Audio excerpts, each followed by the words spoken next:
Dag dames en heren en welkom vanuit Zoutelande voor het Kustmarathon Weekend 2019. Vandaag staat de marathon op het programma van Burghaamstede naar Zoutelande. Het is alweer de 17e editie van dat prachtige evenement.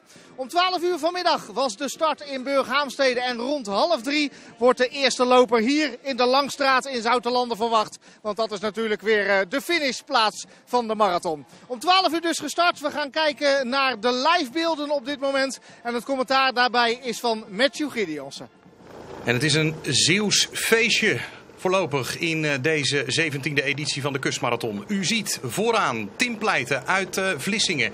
Hij loopt hier op kop met de gele schoenen. En daarachter zien we Erwin Adan. Hij volgt op, nou wat is het, 1,50 meter. Erwin Adan, afkomstig uit Middelburg, woont in Koudekerke. Pleijten heeft bij het verlaten van het strand Adan achter zich gelaten. Adan had waarschijnlijk last van kramp. Maar nu komt Adan toch weer langzaam maar zeker wat dichter bij Pleijten. Hij heeft die kramp dus overwonnen. Op dit moment de atleten tussen Domburg en Westkapelle in dat schitterende duingebied. En Pleijten dus nog aan de leiding. Maar het lijkt erop dat Erwin Adan langzaam maar zeker weer terugkomt. En dat hij zich weer bij Pleijten gaat voegen. Wat een interessante wedstrijd. Erwin Harmes uit Middelburg heeft lang aan kop gelegen. Lang alleen aan kop gelegen. Maar op het strand tussen Vrouwenpolder en Oostkapelle moest hij uiteindelijk deze Pleijten en Adan, die toen nog samenliepen, voor laten gaan. Pleijten dus aan kop, Adan komt eraan. Een Zeeuws feestje dus in de Kustmarathon van dit jaar tot nu toe. Ik praat erover met Martijn de Kok, de nummer 5 van 2014. Martijn, ja, de Zeeuwen vooraan, had je dat verwacht? Ja, eigenlijk wel, want onze Marokkaanse verrassing die stond op de verkeerde plek in Nederland. Dus ik had eigenlijk wel verwacht dat Tim Pleijten, Erwin Adan, Erwin Harmes, Huub van Noorden zijn eigenlijk de mannen die je dan voorin verwacht. Ja, die Marokkaan is Redouan Nouini, die zou komen, maar ging naar het plaatsje Zeeland in Brabant in plaats van naar onze prachtige provincie. Tim Pleijten nu op kop, Erwin Adan komt ietsje dichterbij. Verwacht je dat hij nog terug kan komen? Ja, op papier is Tim gewoon beter.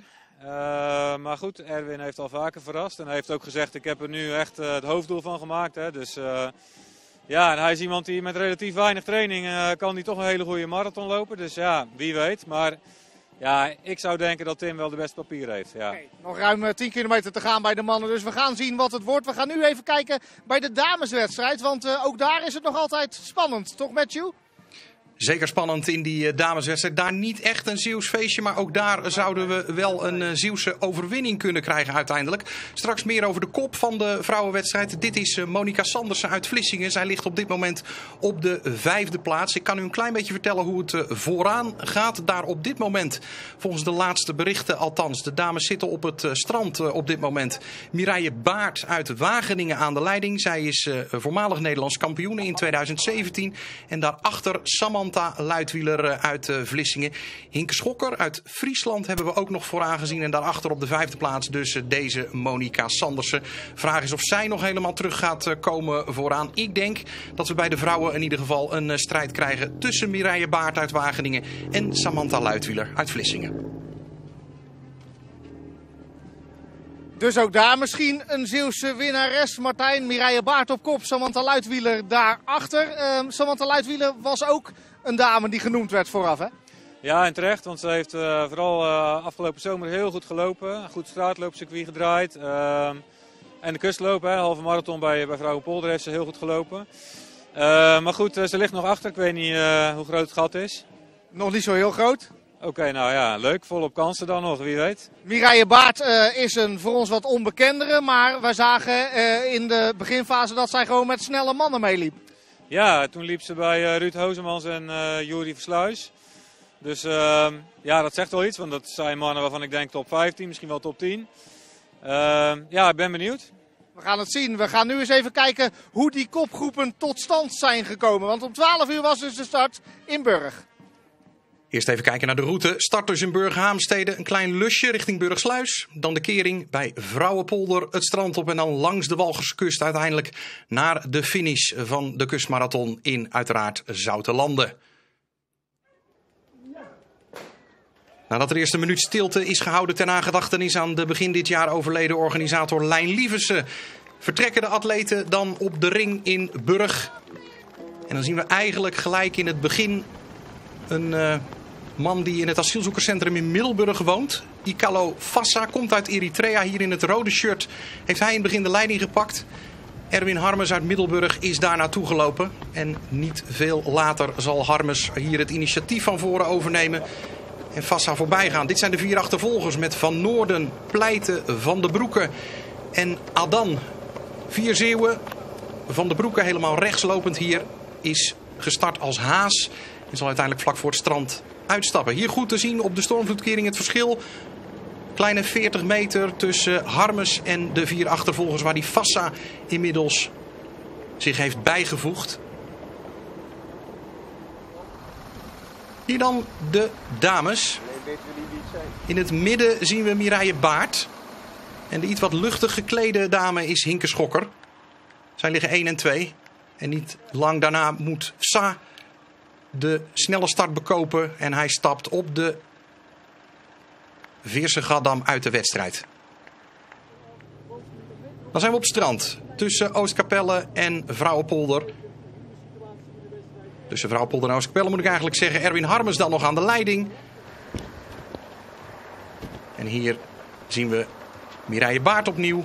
Zij heeft dan Hinke Schokker achter zich gelaten en ligt op dat moment al alleen aan de leiding in de wedstrijd. En hier dan de wisseling van de wacht vooraan. Harmes rechts in beeld, kiest een ander spoor. En dicht bij de kustlijn gaan dan uiteindelijk Pleiten en Adan Harmes voorbij.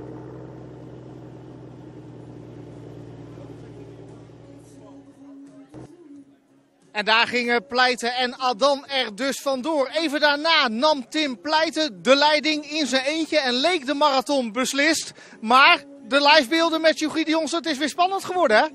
Ja, we voorspelden het net al een klein beetje. Hè. We zagen dat Erwin Adan, nadat hij zijn krampaanval, zullen we maar zeggen. We zullen het straks, als hij over de finish komt, aan hem moeten vragen wat het nou precies was. Maar hij moest ook even stilhouden om wat te rekken en te strekken. Dus laten we voorlopig even van kramp uitgaan. Maar die krampaanval is achter de rug. Adan heeft zich weer bij Pleiten gevoegd. 2 koplopers.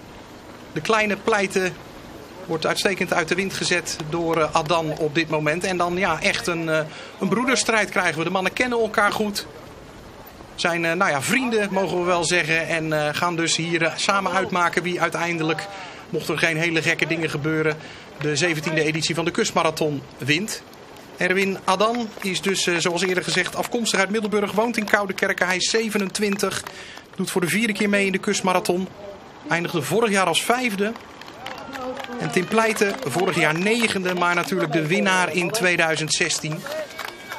Atleten op dit moment op de Zeedijk in Westkapelle. Altijd druk hier. Luid aangemoedigd door het publiek. Het publiek zal het natuurlijk ook leuk vinden dat het bekende atleten zijn, bekende koppen zijn die hier vooraan lopen in die Kustmarathon. Ja, en hoe gaat dat dan aflopen? Hè? Dat is natuurlijk de vraag. Pleiten is tot nu toe goed bezig. Heeft een goed seizoen gedraaid. Won de kustloop in Vrouwenpolder. Won de halve marathon van Westerschouwen. 2 belangrijke voorbereidingswedstrijden op deze Kustmarathon. Terwijl we het 36 kilometerpunt passeren. Dus nog dik 6 kilometer te lopen.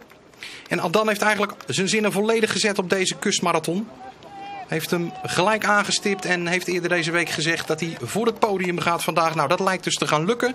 Haalde in ieder geval ook al het podium in de Marathon Zeeuws-Vlaanderen dit jaar. Eindigde daar als 3e. Mannen werken goed samen, zou je kunnen zeggen. Het is in ieder geval wel Adan die op dit moment het kopwerk doet. Maar met Pleiten vlak achter hem. Op het moment dat de atleten doorlopen richting Westkapelle, dan krijgen we die verschrikkelijke trappen bij dat KNRM-station. Dan het duingebied richting Zoutelanden en het laatste stukje strand op weg naar de Langstraat.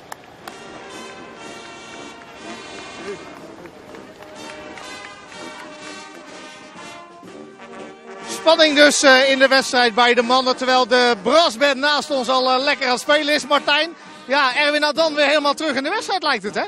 Ja, inderdaad. Hij is weer terug. Ik zit nu naar de beelden te kijken en ik zie wel, bij Tim ziet er wel wat makkelijker uit, vind ik hoor. Erwin die kijkt een beetje naar boven en Tim die kijkt heel ontspannen recht vooruit. En, dus dat is, ja, het zegt wel iets, vind ik. Maar... Hoe belangrijk is het voor deze wedstrijd dat Tim Pleiten en Erwin Adan elkaar zo ontzettend goed kennen? Ja, het is leuk. Ze kennen elkaar, ze trainen vaak samen, weet ik. En ja, goed. Ik weet niet, ze willen allebei winnen, dat weet ik zeker. Ze gaan elkaar niks toegeven, dus dat maakt op zich niet uit. Erwin Adan op kop. Die andere Erwin Harmes. Ja, hij heeft altijd weer de adviezen in de wind geslagen. Vandaag weer lijkt het, hè? Ja, ik weet niet of hij nog advies krijgt, want ik denk dat niemand hem meer adviseert. Want ja, waarom zou je doen? Ja, nee, we zeiden het net al hè, voor de uitzending. Ja, hij gaat dan toch weer met iemand mee waarvan je van tevoren weet, nou, dat is niet echt een topper. Die kan je rustig laten lopen. En dan is er ook nog een haas bij, hè, Tim van der Broeke, waar die andere jongens van profiteren. En hij loopt dan in zijn eentje en ja, nu is hij weer voorbij gelopen. Hij ligt vierde nu inmiddels. Dus. Ja, dus winnen zit er niet meer in.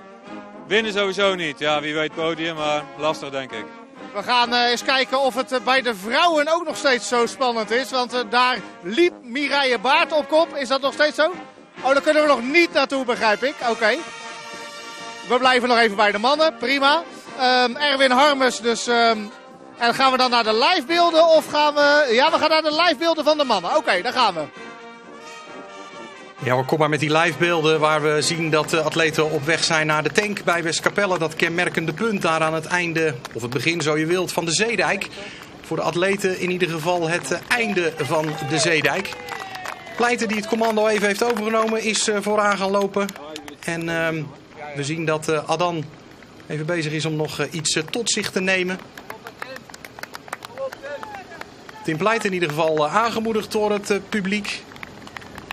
Even een blik op de persoonlijke records, wat toch in marathons altijd wel belangrijk is voor atleten. Als je op de persoonlijke records afgaat, dan zou je misschien wel kunnen zeggen dat Adan favoriet is. Hij liep in Rotterdam vorig jaar 2:30:06. Dat is de snelste marathon die Erwin Adan ooit heeft gelopen. Het persoonlijk record van Tim Pleiten is in 2016 uit de kustmarathon. Het jaar dat hij won, 2:36:12. Dus Pleiten liep, zeg maar, als je het zo zegt, de marathon 6 minuten langzamer. Zijn beste marathon dan Adan. Maar goed, de marathon in Rotterdam, de vlakke stadsmarathon, is natuurlijk niet te vergelijken met deze kustmarathon. Waar het over strand gaat, waar het door duingebieden gaat. En nou ja, goed, misschien zegt het dan in die zin niet zoveel.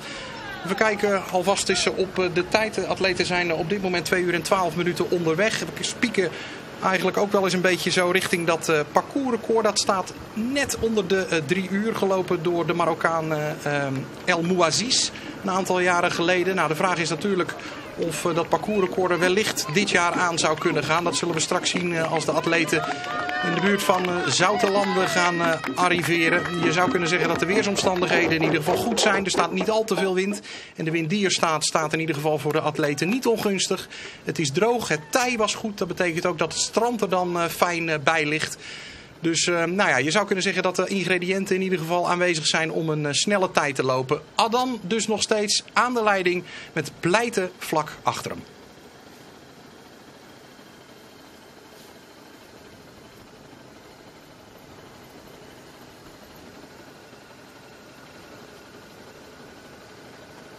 Tim Pleiten nog steeds dus vlak achter Adan. De fietser ervoor en we zijn beetje bij beetje op weg richting die, nou ja, ik zei net al, vreselijke trappen bij dat KNRM-station in Westkapelle. De situatie daarachter is een beetje onduidelijk. Volgens de laatste berichten in ieder geval Erwin Harmes op de 4e plaats. Dan denk ik dat Huub van Noorden uit Zeerabtskerken 3e ligt. Van Noorden liep heel lang hier bij Adan en Pleiten. Op het strand moest hij deze 2 laten gaan. En dan zou het kunnen dat Erwin Harmes dus toch weer zijn wedstrijd verkeerd heeft ingedeeld. Martijn de Kok zei het net al. Hij luistert slecht naar adviezen.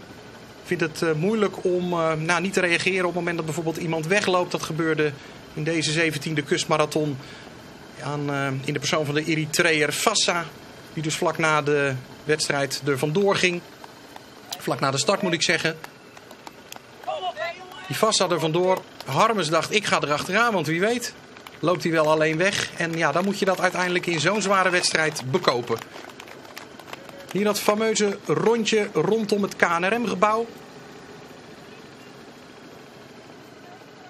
Pleiten neemt het commando over, wilde ik zeggen. Maar het lijkt erop alsof Pleiten zelfs een klein gaatje slaat. Loopt hier ook iets naar beneden? Er werd net al gezegd dat het loopje er bij Pleiten toch iets soepeler uitziet. Ik zou zeggen dat dat misschien wat meer wordt. Of minder. Het is maar hoe je het wil zeggen. Nou, Adan sluit weer aan in ieder geval. Kijken of we zo nog erbij kunnen blijven tot de atleten de trap opgaan. Altijd een moeilijk punt. En omdat Adan wellicht al kramp gehad heeft, zou dat wel eens een lastige vorm kunnen worden. Je moet er toch niet aan denken dat je bijna 40 kilometer hebt gelopen. En dan met kramp die trappen op moet. Nou, Pleiten draait als eerste die trappen op. Adan erachteraan. En de atleten op weg voor de finale. Spannend dus voorin de wedstrijd. Ik praat erover met Tim van der Broeke, zelf deelnemer aan de marathon. Want Tim, jij was haas voor wie eigenlijk vandaag? Ik was eigenlijk haas voor Erwin Adan. Okay. Ja. En die loopt er nog bij? Ja, fantastisch. Ik zat net in de auto terug vanaf Vrouwenpolder, waar ik ben uitgestapt. Zat ik in de auto terug en ik hoorde dat hij kramp had. Nou, toen dacht ik, oei, dat is jammer. Maar nu zie ik op het grote scherm dat hij er weer bij is. Fantastisch, leuk. Wie heeft de beste kansen, denk jij, op dit moment? Wie de beste kans heeft, dat vind ik heel lastig. Als je het analyseert, dan moet Pleiten het hebben van een hele lange versnelling. En Erwin is op het laatste stuk super snel. Dus zien we ze hier straks verschijnen met z'n tweeën op de dijk van Zoutelanden. Dan zet ik mijn geld in op Erwin Adan. En Pleiten moet het echt hebben van een lange versnelling in de laatste 5 kilometer. Dus ik ben benieuwd wat er nu gaat gebeuren. Hoe lang heb je zelf meegelopen vandaag? Ik heb 20 kilometer meegelopen. Dus toen het zwaar weer begon te worden voor die mannen, toen ben ik lekker eruit gegaan. Maar het ging wel hard volgens mij, hè? Het ging super snel. De eerste 5 kilometer heb ik bij de kustmarathon nog nooit zo hard gelopen, geloof ik. En we kwamen de 10 kilometer door in 35 minuten. En vanaf dat moment één vlak tempo van 3:30 naar waar ik ben uitgestapt. Dus het ging super snel. Heb je de wens om hem zelf ook nog ooit helemaal te gaan lopen? Ja, dat is voor mij zeker een doel. Maar niet op de korte termijn, dat is voor mij op de lange termijn. Dus voor over 3-4 jaar. Ik hou me nu nog even bezig met het korte werk. En dat kan ik niet combineren. Dus vandaar dat ik ook vandaag met 20 mee heb gelopen. Ja, laatste vraag. Een mooie marathon dus voor Zeeland. Zeeuwen vooraan. Heb je het verhaal van die Marokkaan meegekregen? Ja, tuurlijk. Fantastisch. Ja, ik kan er eigenlijk wel van genieten. Ja. Niet heel handig, hè? Nee, dat is zeker niet handig. Nee. En hoe dat uiteindelijk tot stand is gekomen, hoe die dat voor elkaar krijgt, geen idee. Maar, nou ja. Voor de mensen die het gemist hebben, de Marokkaan stond dus in het verkeerde Zeeland, in het plaatsje, maar niet in de provincie. Maar 2 Zeeuwen gaan voor de overwinning. En ik ben wel heel erg benieuwd wie het nou gaat worden. Tim Pleiten of Erwin Adan?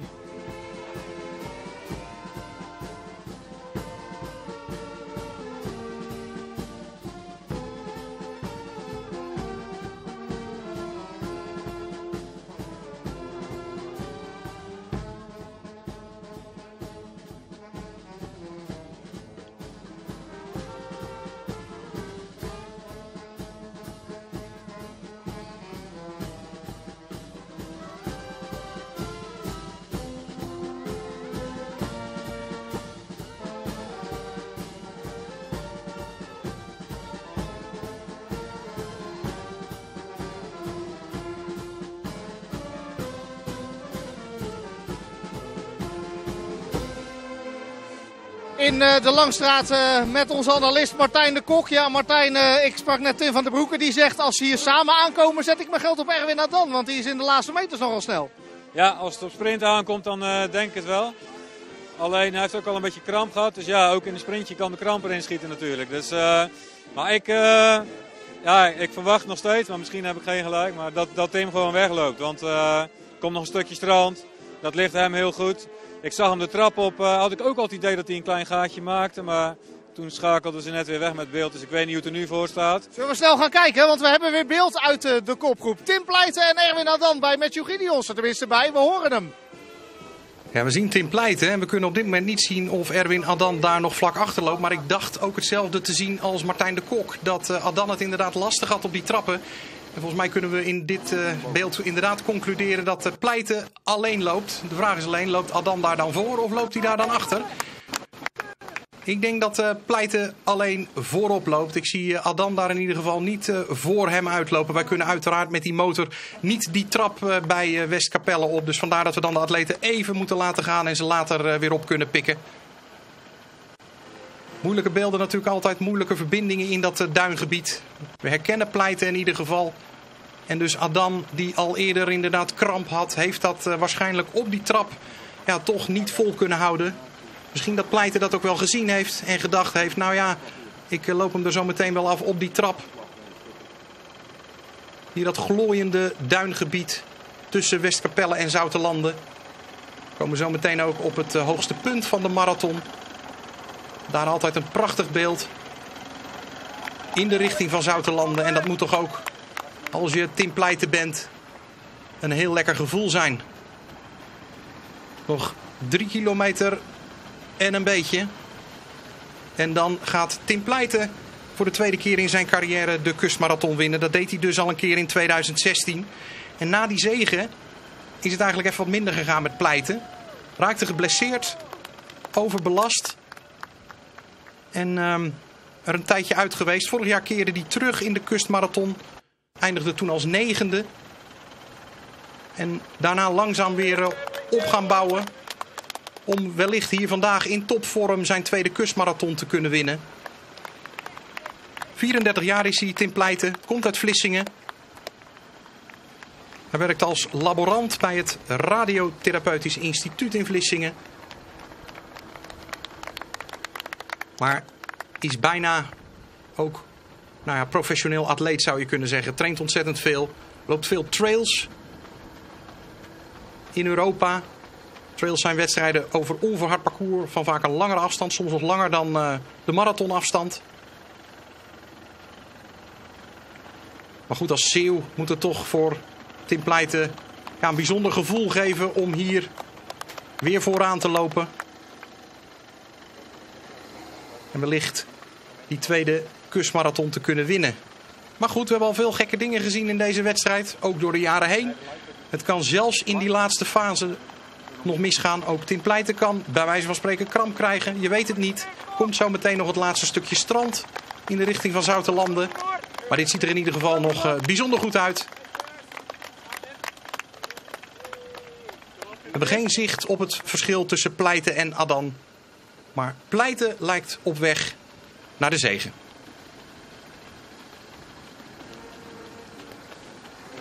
Pleiten lijkt op weg naar de zege. Maar Matthew zei het al, Martijn. In zo'n laatste kilometer van de marathon kan ook nog van alles gebeuren. Hè? Is dat ook zo? Dat het dan nog zwaar is of een getrainde atleet als Tim Pleiten niet? Ja, het kan wel, maar als ik Tim op de beelden, we hebben hier een scherm. Ja, als ik hem zo zie lopen, dan denk ik... ik weet niet of hij al zeg maar, helemaal tot het gaatje gaat nu hoor.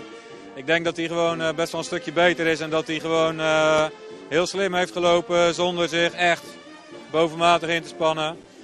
En ja, ik zie het niet zomaar gebeuren, nee. In 2014 was jij dus 5e in de kustmarathon. Hoe mooi zijn die laatste kilometers met al dat Zeeuwse publiek hier? Ja, heel mooi. Het is echt heel gaaf. Toen was dat voor mij ook een hele goede prestatie. En ja, los daarvan, want ik ben ook een keer 7e geweest waar ik niet blij mee was. Maar toch is het leuk om hier die finishstraat in te lopen en ook al hier de dijk op te komen. Er staan altijd heel veel mensen die je kent. En ja, Tim kent heel veel mensen in het hardloopwereldje natuurlijk en iedereen kent hem. En er zal ook waarschijnlijk wel familie en zo staan. Dus ja, dat is heel mooi. We gaan kijken of hij het volhoudt, maar we gaan even kijken bij de nummer 2. Want die wil natuurlijk nog terugkomen bij Tim Pleiten. Erwin Adan. Ja, hier zijn we bij Erwin Adan. Waar het toch allemaal wat minder soepel draait dan bij Pleiten. Dat verschil zie je op zich wel goed. Als je zo net Pleiten hebt zien lopen en nu Erwin Adan. Had zijn zinnen gezet op deze marathon. Heeft eigenlijk het hele jaar al een groot cirkeltje om 5 oktober 2019 in zijn agenda gezet. Want hij wil hier dolgraag op het podium finishen, heeft hij gezegd. Nou, dat lijkt er toch in ieder geval in te zitten voor Erwin Adan. Ligt op de tweede plaats. Ik zie daar ook in de verte niet zo snel iemand aankomen. Dus die tweede plaats lijkt voor Erwin Adan toch op dit moment wel met enige zekerheid. Die heeft hij wel vast in handen. Maar of hij nog terug kan komen bij Pleiten, ik betwijfel het. Tim Pleiten lijkt dus op weg naar de overwinning hier in Zoutelande. Het zou zijn tweede overwinning zijn, want in 2016 was hij ook al de sterkste. En laten we eens gaan luisteren of hij vanmorgen bij de start in Burg er ook al een goed gevoel over had. Want wij spraken Tim Pleiten voor de start. Tim, met welk gevoel sta jij hier? Ja, vooral heel veel zin in. Ja. Ja, want waarom is dit een mooie dag voor de Zeeuwse atletiek? Ja, zoals het dan misschien al jaren is, voor heel veel mensen het sportevenement van het jaar. En dat maakt het mooi en leuk om hier te lopen. Ja, zeker. Het blijft geweldig. Het zal dit jaar wel natuurlijk een andere kant zit eraan, natuurlijk met lijn. Maar ik denk dat iedereen er heel veel zin in heeft en ook wel misschien aan zal denken tijdens de wedstrijd. En het wordt denk ik een mooie editie. Goed weer om te lopen? Ja, het is nu een beetje fris, maar ik denk dat om te lopen is prima, denk ik hoor. Ja, dan jouw verwachtingen voor de wedstrijd? Ja, dat vind ik altijd lastig in te schatten. Ik heb het idee dat ik goed heb getraind, dus dat ik fitter ben dan vorig jaar. Dus dat is heel mooi meegenomen. Maar ja, wat dat oplevert, dat moeten we straks in Zoutelanden maar zien, hè. Nouini is er niet, hè? Ik hoorde het net, ja. Maakt dat voor jou de weg vrij om misschien te kunnen winnen? Ja, voor heel veel anderen misschien. Maar misschien had hij ook wel het lastig gehad met het parcours, je weet het nooit. Dus het maakt voor mij niet zoveel uit of hij er wel of niet is. Nee. En dat bewijst hij ook, Tim Pleijten, dat het hem niet zoveel uitmaakt, want hij lijkt te gaan winnen. Of krijgen we nog een prachtige terugkeer van Erwin Addan? Eens luisteren hoe hij er daarover dacht, vanmiddag dus, vlak voor de start. Ik denk een mooie Zeeuwse strijd als ik dat zo om me heen zie. Ja, leuke groep denk ik. Mooie wedstrijd. Ja, we gaan het zien. Ja, want je hebt ook al begrepen, Nouini is er niet. Ik hoor het net, ja. Dat is jammer voor hem, maar misschien wel goed voor ons. Ja. Geeft dat meer kans voor jou om de wedstrijd te kunnen winnen? Ja, uiteindelijk wel, denk ik. Ja, kijk, het is een jongen die 2:15 heeft gelopen. Ja, dat gaan wij als Zeeuwen niet kunnen lopen, niemand van ons. En maar goed, er staan nog heel veel sterke mannen aan de start. Dus winnen, dat wordt heel lastig vandaag. Maar we gaan het zien. Ja. Waarom heb jij deze wedstrijd aan het begin van het jaar rood omcirkeld in je agenda? Ja, als Zeeuwse loper is dit gewoon de wedstrijd van het jaar. Het is gewoon prachtig om hier te lopen, elk jaar weer. En het is genieten. Mooie thuiswedstrijd, hè? Je loopt bijna naar huis toe, dus dat is geweldig toch? Ja. En de omstandigheden vandaag? Ja, lekker. Geloof ik, wind grotendeels in de rug en laag water op het strand. Dus dat gaat wel lekker worden, denk ik. Erwin Addan was dat met zijn verwachtingen van vanmorgen. Bij mij komen staan is organisator Chris Simons. Ja, Chris, bij de mannen 2 Zeeuwen vooraan. Is dat een droomscenario? Ja, eigenlijk wel. Het is fantastisch dat dit gebeurt. Zeker toen we al in die kopgroep zaten. We zeggen gewoon zoveel afstand van elkaar namen. Dachten we van nou, dit wordt een Zeeuwse winnaar. Ja, hoe is het onderweg verlopen? Heb jij op verschillende punten gekeken nog? Ja, nou voornamelijk meegegaan met de eerste. En dat liep gewoon heel goed. Het loopt gewoon heel soepeltjes. Het weer is natuurlijk fantastisch. Maar wat ook gewoon heel goed is, die lopers en de toeschouwers eromheen. Gewoon de enthousiasme. En dat is leuk. Ja, want was het druk langs het parcours met toeschouwers? Ja, het was behoorlijk druk. Hè. Natuurlijk Veerse-Gaddam, maar ook de 10 kilometer punt is altijd een punt waar veel toeschouwers staan. En dat is hartverwarmend voor de lopers. Ja, nou is het vooraf over de wind meegegaan, over het strand gegaan wat makkelijker zou zijn. Ja. Heb je daar iets van gemerkt? Nee, alleen wat ik nu zie. De snelheid. Want ik was net in overleg bij de brandweerkazerne en er werd gezegd, nou je moet snel hier naartoe, want de eerste komt bijna binnen. Ja, en die komt er ook zo al aan. Ja, Tim Pleijten won in 2016, het kan zijn tweede worden. Het zou mooi zijn toch ook? Ja, het zal fantastisch wezen. En we gunnen het die jongens allemaal. Maar ja, de eerste moet de eerste zijn. Hè? En de organisatie staat klaar voor de finish? En de organisatie en de burgemeester staat klaar bij de finish. Nou, ga die kant op, want het gaat niet al te lang meer duren, denk ik. Veel plezier daar. Chris, bedankt voor je woordje. Chris Simons dus, de opvolger van Lijn Lieversen als organisator. En hij verwacht dus dat Tim Pleijten ook hier als eerste zal aankomen. Ik roep nog even Martijn de Kok bij me, onze analist. Ja, Martijn, Tim Pleijten lijkt dus te gaan winnen. Straks gaan we hier ook de dames nog zien natuurlijk. Ik wil het nog even met je hebben over Samantha Luitwieler, de beste Zeeuwse tot nu toe.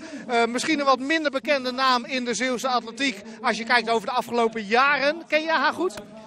Ja, ik ken haar persoonlijk niet heel goed of zo, maar het laatste, misschien bij de kustmarathon al minder bekend. Maar als ik zie hoe ze heeft gepresteerd, wat ik net ook al zei, deze zomer. De stratenloopjes, volgens mij heeft ze het niveau om ongeveer 36 op 10 kilometer te lopen, zeg maar. Nou, dat loopt geen enkele dame in Zeeland nu, ook de afgelopen jaren volgens mij. Misschien Anjoli toen ze nog liep, maar verder ook niet. Dus ja, ze is gewoon echt goed. En ook de lange afstanden gaan steeds beter. De halve marathon in Vrouwenpolder liep ze steengoed. Dus het verrast me niet zo. En ja, ze had wel best sterke concurrenten. Dus dan is het eigenlijk nog mooier, hè, om dan te winnen. Ja. Ja, die halve marathon in Vrouwenpolder was natuurlijk de kustloop, de voorbereidingswedstrijd op deze wedstrijd. Ja, daar liet zij echt zien dat ze ook op dit parcours ontzettend hard kan, hè? Ja, ze liep daar een parcoursrecord. Ik dacht iets van 1.23 of 1.22, dat weet ik niet meer precies. En toen liet ze ook Monica Sandersen heel ver achter zich. Nou, dat is ook best wel een aardige loper in Zeeland natuurlijk de laatste jaren. Ja, superleuk dat ze hier dan op kop ligt. Ja. Hopelijk haalt ze het, want het Ja. is wel een beetje Zeeuws bloed natuurlijk. Daar straks nog veel meer over die dameswedstrijd. Maar we gaan natuurlijk eerst Tim Pleijten hier ontvangen. Want gaat het nog steeds zo soepel? We zijn natuurlijk benieuwd. Nou, daar komt hij. Het gaat heel soepel. Hij heeft dat laatste stukje strand overleefd zelfs. Hij kijkt, waar is Adan?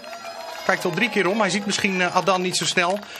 Maar de laatste kilometer is ingegaan voor Tim Pleijten. We kunnen in ieder geval wel een streep zetten door het parcoursrecord. Want 2.29.50 van de Marokkaan Hamid El Mouaziz uit 2015 gaat Tim Pleijten niet lopen. Maar in ieder geval wordt het wel een razendsnelle tijd. Want we zitten nu op dit moment op 2 uur en 31 minuten. Wat een drukte hier op de boulevard van Zoutelande. Zometeen passeert Tim Pleijten die tegels. Daar ligt hij dus al een keer. Hier aan de linkerkant liggen die. Alle winnaars van de marathon hebben daar een eigen tegel. Daar ligt dus de tegel Tim Pleijten 2016. En daar komt dus volgend jaar de tegel Tim Pleijten 2019 bij. En wat heeft hij dan die wedstrijd prima ingedeeld. Waar die Eritreër Fassa dus snel van start ging. Erwin Harmes, we zullen het achteraf horen, maar misschien wel de fout maakte om met hem mee te gaan. En daarna geholpen door Haas, Tim van den Broeke, die we zojuist aan het woord hoorden. En Erwin Adan op weg kon naar Zoutelande. Uiteindelijk Harmes inhaalde op het strand. En toen de kramp bij Adan. En Pleijten die het alleen kon doen. Adan keerde nog wel terug. Maar het moment was volgens mij op de trappen bij Westkapelle. Daar heeft Pleijten uiteindelijk het definitieve gaatje geslagen. Laatste berichten zijn dat het gat zo'n 200 meter is tussen Pleijten en Adan. Dus hij moet op blijven letten. Moet zo meteen nog naar beneden de Langstraat in.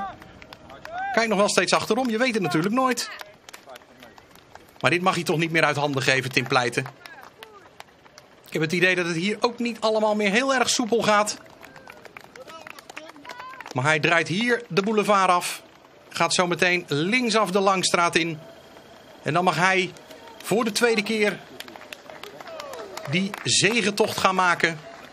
Door die bomvolle Langstraat waar alle Zeeuwse supporters Tim Pleijten aan zullen moedigen. Pakt hier de Zeeuwse kustmarathonvlag aan. Schitterend moment. Ik ben benieuwd of hij deze mooier vindt dan in 2016. Ging daarna door een diep dal als je naar zijn hardloopcarrière kijkt. Moest helemaal opnieuw op gaan bouwen. Tim Pleijten. En uiteindelijk zet hij hier de kroon op die periode.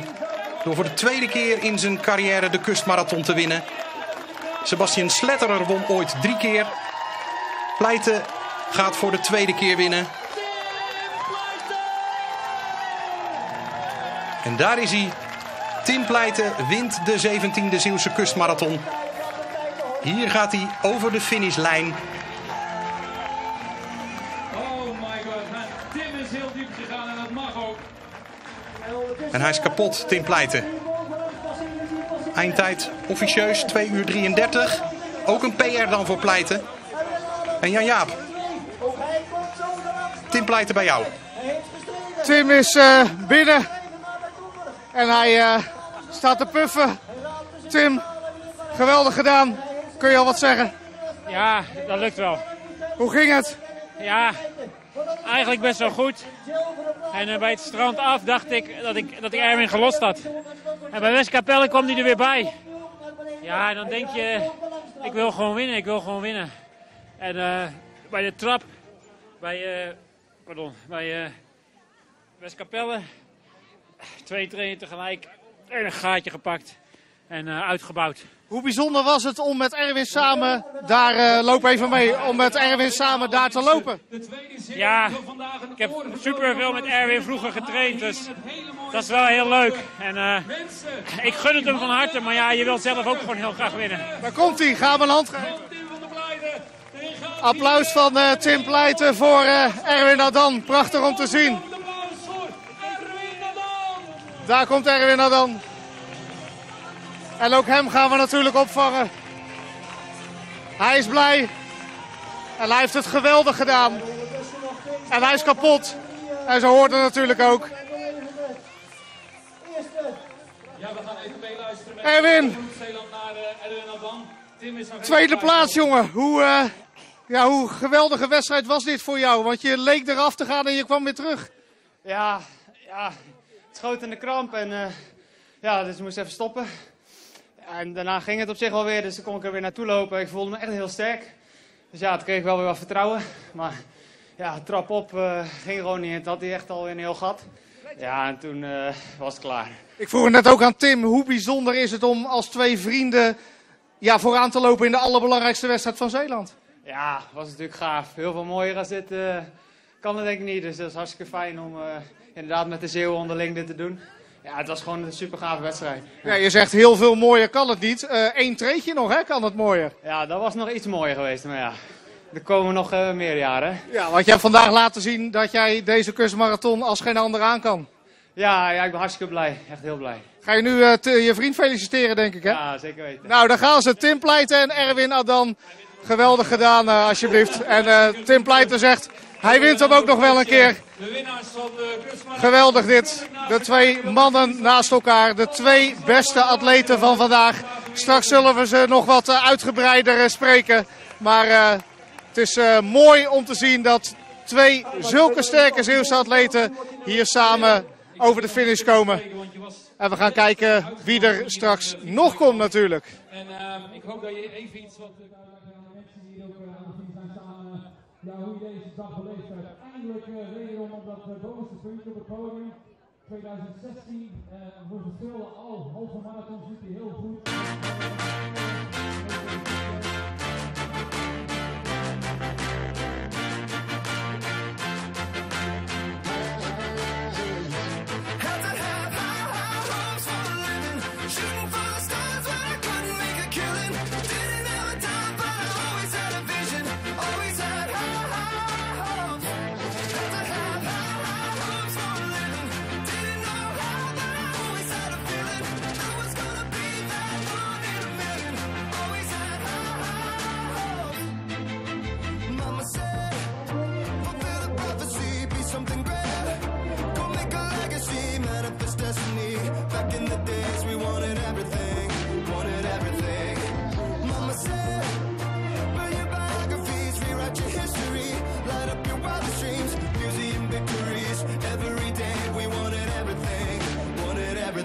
Mama said, don't give up.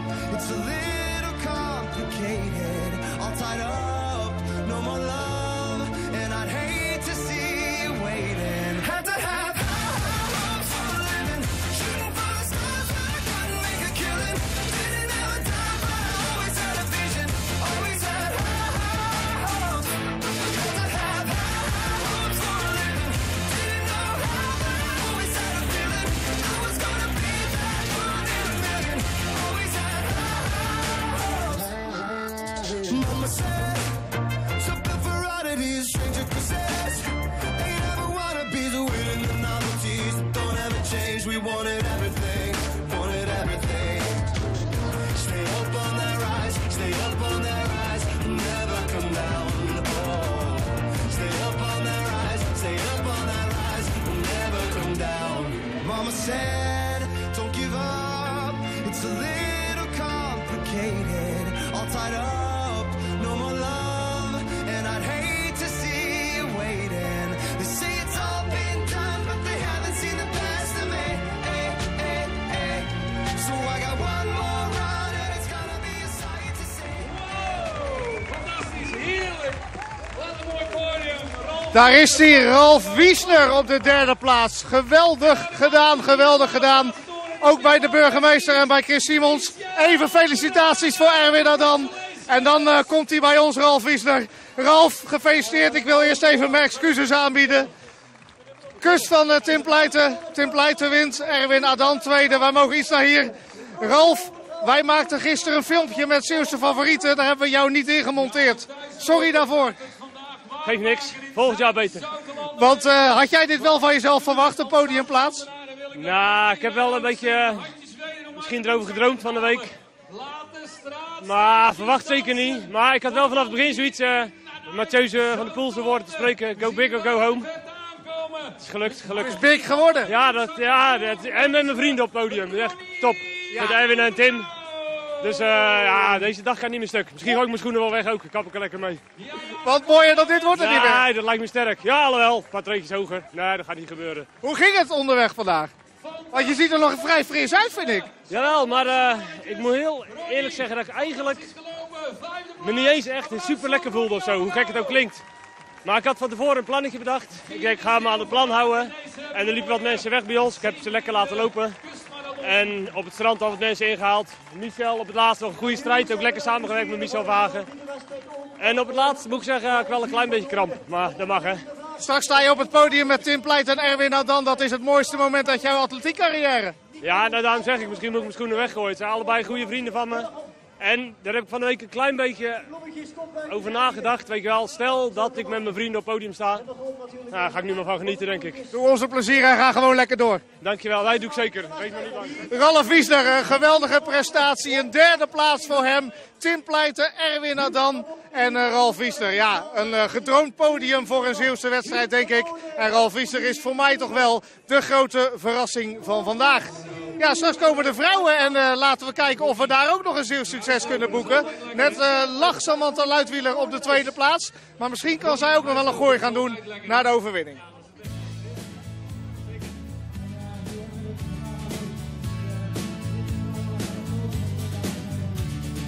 Every time I look into your loving eyes, I feel love that money just can't buy. One look from you, I drift away. I pray that you are here to stay. Anything you want, you got it. Anything you need, you got it. Anything at all, you got it. Baby.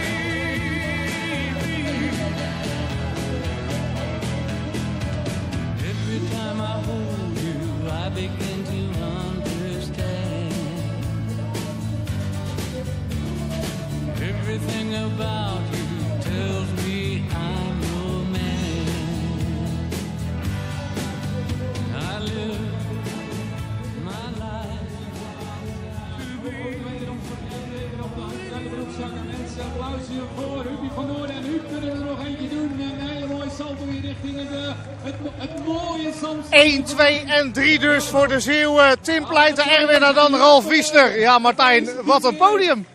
Ja, Tim, Erwin en Ralf, dat zijn 3 trainingsmaatjes. Hè? Dus ja, het is echt heel gaaf. We beginnen natuurlijk met de winnaar, Tim Pleijten. Hij wint voor de tweede keer. Is dit het einde of denk je dat we hem nog veel vaker hier gaan zien winnen? Ja, hij is 34, dus als hij niet zo snel afgeschreven als ik, dan kan hij nog wel even mee, hoor. Nee, die kan de komende jaren ook nog heel goed meedoen, zeker weten. We zagen wel in de laatste meters dat ook hij het verschrikkelijk zwaar heeft gehad. Ja, dat verbaasde me wel. En dat zegt ook wel iets over Erwin, hè. Want Erwin heeft hem echt het vuur aan de schenen gelegd. Dus hij moest gewoon echt diep gaan om te winnen. En het gat was uiteindelijk redelijk groot. Erwin liep daar op de dijk toen Tim hier aan het finishen was. Maar goed, dan zit je helemaal in een bepaald ritme. En dan kan je niet meer verzwakken. Hè? Want ja, je weet niet precies hoe ver hij achter zit en zo. Dus ja, dan ga je gewoon door. En hij zat best wel stuk, ja. Erwin Adan, kramp gehad, toch tweede. Maximaal haalbare voor hem vandaag, hè? Ja, zeker. En echt heel sterk gelopen. En vorig jaar ook, hè, was hij 5e. Had ook eigenlijk niemand verwacht. En nu werd hij wel genoemd, hè, bij de favorieten voor het podium. Nou, dat heeft hij echt wel waargemaakt, ja. Dan naar de verrassing, vind ik toch wel. Ralf Wiesner, wij maakten vrijdag in onze uitzending een filmpje met de Zeeuwse favorieten. Hij zat er niet in. Ik heb net mijn excuses al aangeboden van sorry, volgend jaar zullen we je er wel in monteren. Maar ook voor jou een verrassing? Derde plek wel, maar ik weet wel dat hij een hele goede marathon kan lopen. En ik wist ook wel dat hij er echt op aan het focussen was. Ik heb hem van de zomer een paar keer gesproken bij de stratenloopjes. En ja, daar liep hij een beetje, niet zo super. Ja, gewoon best wel een stuk achter de echte toppen, zeg maar. Maar toen zei hij ook al van ik ben een lange duurloop aan het doen. Dus ik dacht, nou, hij is er nu al mee bezig. En hij kan het wel. En hij loopt dan een tijdje niet zoveel wedstrijden. Maar dan komt hij opeens heel goed voor de dag bij de kustmarathon. Dat heeft hij al vaker gedaan. Ja, hij zei net tegen mij, misschien moet ik mijn schoenen maar weggooien. Want mooier dan dit wordt het niet meer. Ja, hij is, dan onderschat hij zichzelf. Want Wordt de show winnaar, denk jij? Nou, dat niet zo snel als mannen als Tim en Erwin en zo meedoen. En er zijn er ook nog wel een paar die nu wat minder liepen. Die denk ik eigenlijk ook beter zouden moeten. Bijvoorbeeld Huub en Erwin Harmes. Maar Ralf is ook nog lang niet afgeschreven. En hij gaat alleen maar vooruit nog steeds. Dus hij loopt echt heel goed. Ja, nou is er wel eens discussie bij die kustmarathon. Hè? Sommige mensen zeggen je moet gewoon de beste atleten binnenhalen die je kunt krijgen. Andere mensen zeggen ja, een Zeeuws feestje, dat maakt het zo mooi. Nou, vandaag is het een Zeeuws feestje. In welk kamp zit jij? Nou, ik denk nooit zo in kampen. Volgens mij is het uitgangspunt van de kustmarathon dat iedereen mee mag doen. En volgens mij is er nooit heel actief gezocht naar snelle atleten. Alleen ze melden zichzelf aan. Ja, dan doen ze mee, toch? Prima, ja. Vandaag was hij er niet, de Marokkaan. En we zullen dus ook nooit weten of hij vandaag gewonnen had. We zullen nooit weten. Voor mij was hij de favoriet. Aan de andere kant, ik hoorde dat hij weg wil gaan op 2:20. Nou, dan kan je ook nog wel eens vergissen op zo'n parcours. Dus dan kan je ook helemaal stuk vallen. Ja. Dus goed, we hebben er weer een mooi verhaal bij. Hè? Dat dan weer wel. Iemand komt naar Zeeland en staat in de verkeerde Zeeland. Dus sneu voor hem. Ik vind het ook niet zo professioneel. Nee. Straks naar de vrouwen, want die willen we natuurlijk ook nog zien. Maar ik zie Erwin Harmes binnenkomen. En die staat daar nog bij een microfoon. Dus laten we hem straks nog even oppakken. Blijven we nog heel even hier, Martijn. Want Erwin Harmes moeten we het ook over hebben. De afgelopen 6 jaar top 5. Nu haalt hij dat niet. Eigen schuld, dikke bult, of is dat te hard? Nou, als we eerlijk zijn, had hij eigenlijk dit jaar niet de vorm van 2-3 jaar terug. Had hij vorig jaar ook niet zo, maar toen liep hij wel weer een hele goede marathon. Maar als je alle voorgaande wedstrijden kijkt, vanaf juni tot en met nu, dan is het ook weer niet zo heel verrassend. En als hij dan ook nog te hard begint eigenlijk, dan is het ook niet zo vreemd. Nee. Het verhaal van Erwin Harmes horen we straks, want we hebben nu beelden van de dameswedstrijd. We zijn natuurlijk razend benieuwd hoe het er daar nu voor staat. Ja, en het dreigt echt een Zeeuws feestje te worden, deze 17e kustmarathon. De doedelzakken op de boulevard in Zoutelanden zijn voor Samantha Luitwieler uit Vlissingen. Ze lacht, ze weet het. Zij komt als eerste het strand af en gaat die laatste kilometer in op weg naar de Langstraat in Zoutelanden. Ja, en dat is toch wel een verrassing hoor. Samantha Luitwieler stond op het lijstje, stond bij de, nou laten we zeggen, schaduwfavorieten. Maar dat ze hier zou gaan winnen, nou, dat had ze misschien zelf ook wel niet gedacht. Maar wat een prestatie. En ik had een schuin oog richting klok ook zojuist. En zij zou ook nog wel eens in de buurt van het parcoursrecord kunnen komen. Dat staat op naam van Mirjam van Rijen uit Amsterdam. 2:55:28. En als u kijkt op de klok, als de atleten om 12 uur vertrokken zijn, dan heeft zij nog een minuut of 7 om binnen te komen. Dat zou toch moeten lukken voor Samantha Luitwieler. En dat zou nog een extra kroon op deze overwinning zijn. Ze loopt daar bovenaan langs het marathonbeeld. De cameramotor ernaast. Ja, wat een prestatie. 32 jaar is Samantha Luitwieler. Ze liep in het begin van de wedstrijd, ik denk haar eigen tempo. Ze moest op dat moment Mireille Baart en Hinke Schokker nog voor laten gaan. Mireille Baart, voormalig Nederlands kampioene. Hinke Schokker, winnares van de Marathon Zeeuws-Vlaanderen. Dat zijn dus dames die echt hard kunnen lopen. En daarachter deze Luitwieler heeft haar race perfect opgebouwd. Liep dit jaar in de marathon van Rotterdam haar persoonlijk record tot nu toe. Want daar gaat ze dik onderduiken. 3 uur, 1 minuut, 46 seconden was haar tijd in Rotterdam. Ze won ook al de kustloop. Toch wel de voorbereidingswedstrijd op deze marathon. De kustloop in Vrouwenpolder in een parcoursrecord. En gaat ze dan hier ook de 17e kustmarathon winnen in een parcoursrecord. Dat zou toch een schitterende prestatie zijn. Ze doet voor de 3e keer mee aan deze kustmarathon. Vorig jaar eindigde ze 4e, stond dus nog nooit op het podium. En dan strakjes Niet gelijk op het podium, maar gelijk op het hoogste treedje. Ze zit in de laatste 500 meter ook. Zij gaat zo meteen links afslaan, naar beneden lopen. En dan uiteindelijk links de Langstraat indraaien. Ze zwaait. Ze weet het. Ook voor haar zo meteen een Zeeuws vlaggetje. En waar het voor Tim Pleiten een bijzonder gevoel was om opnieuw die Langstraat als allereerste in te lopen, moet het voor Samantha Luitwieler toch een enorm kippenvelmoment zijn. Daar gaat ze links op de Langstraat in. Genieten van Samantha, dit is jouw moment. Samantha Luitwieler uit Vlissingen gaat verrassend deze 17e editie van de Zeeuwse Kustmarathon winnen. Ze laat een voormalig Nederlands kampioen achter zich. Ze laat een oud winnares achter zich. De handen op elkaar in Zoutelanden voor de winnares van de 17e Kustmarathon. Samantha Luitwieler uit Vlissingen in, ik denk, een parcoursrecord van 2 uur 50 minuten en een beetje. Wat een prestatie van Samantha Luitwieler. En nou weet ik dat Samantha Luitwieler een hekel heeft aan camera's, dat weet ik. Maar Samantha, je hebt gewonnen. Wat een geweldige prestatie. Gefeliciteerd. Dankjewel. Hoe ging het onderweg? Want je hebt niet heel de tijd op kop gelopen, hè? Nee, het eerste stuk niet. Maar ik dacht, blijf bij jezelf en je eigen ding doen. En toen kwam ik er langzaam maar bij. Ja. Wist je dat je dit in je had, 2 uur 50 minuten? Nee, had ik niet verwacht. En waar op het parcours had je door, ik kan hier wel eens gaan winnen vandaag? Ja, niet eigenlijk. Nee. Want waar heb je de kop genomen? Waar ben je vooraan gaan lopen? Net naast het strand. Bij het strand af, bij Domburg, daar ging ik er voorbij. Ja. Je was al geweldig in de voorbereidende maanden. Je hield het zelf een beetje af van, we moeten nog maar zien waar het eindigt. Want de Luitwieler heeft de Kustmarathon gewonnen. Ja, ongelooflijk. Geniet ervan. Dankjewel. Ze kan het zelf nog niet geloven, maar heeft het geweldig gedaan, Samantha Luitwieler. Ja, prachtig.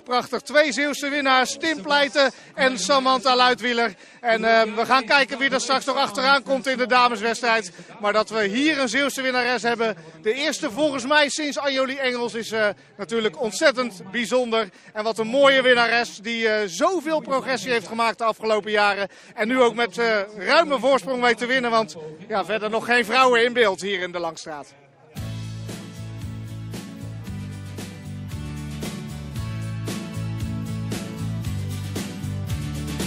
Every time I look into your loving eyes,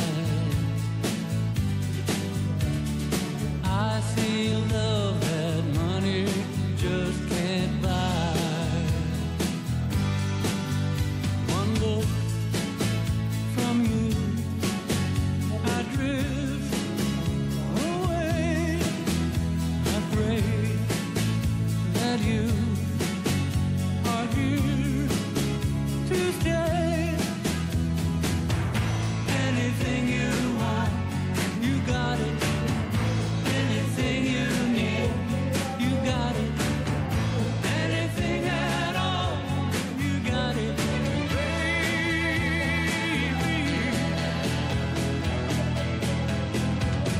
Every time I hold you, I begin to understand. Everything about you tells me I'm your man. I live my life to be with you. No one can do the thing you do.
Ik sta bij Sebastian Sletterer, de winnaar van 2004, de winnaar van 2008, de winnaar van 2009. En nu als eerbetoon aan Laan Lieversen meegedaan. Sebastian, hoe ging het? Even een boertje laten. Ja, het ging eigenlijk wel lekker. Ik was zoeken naar het juiste tempo. Maar ik heb expres een hartslagmeter omgedaan om in ieder geval niet te hard te starten. Ik probeerde niet boven hardste 155 te komen. Zeker de eerste 20 kilometer. En het bleek de juiste insteek. Ja, je zei vooraf, ik ben geen favoriet, maar ik ga wel proberen binnen de 3 uur te lopen. Dat is ruim gelukt.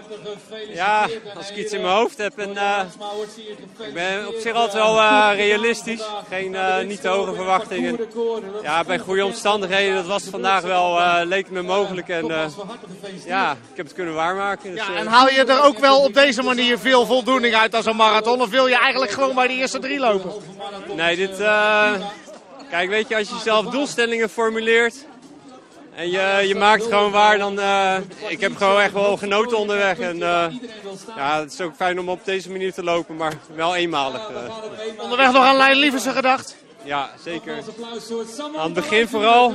En het laatste stuk nog even extra, ja. En dit was de laatste, zeg jij?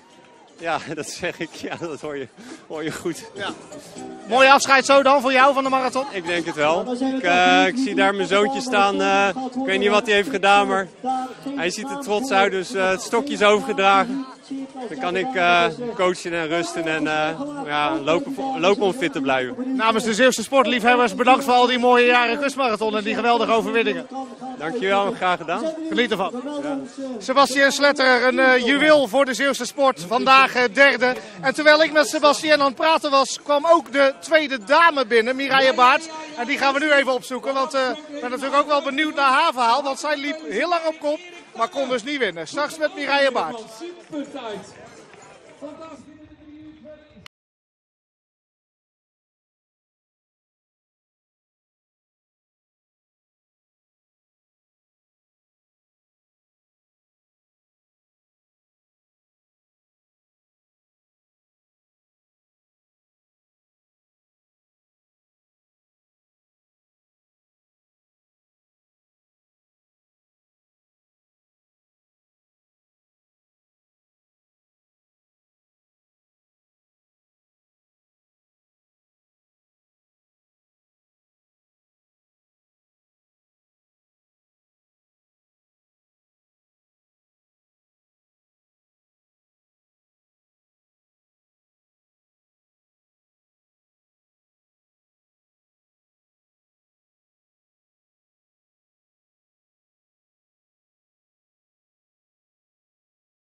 Een Zeeuwse winnares dus in de kustmarathon, maar daar zag het lang niet naar uit. Want Mireille Baart, jij liep heel lang op kop.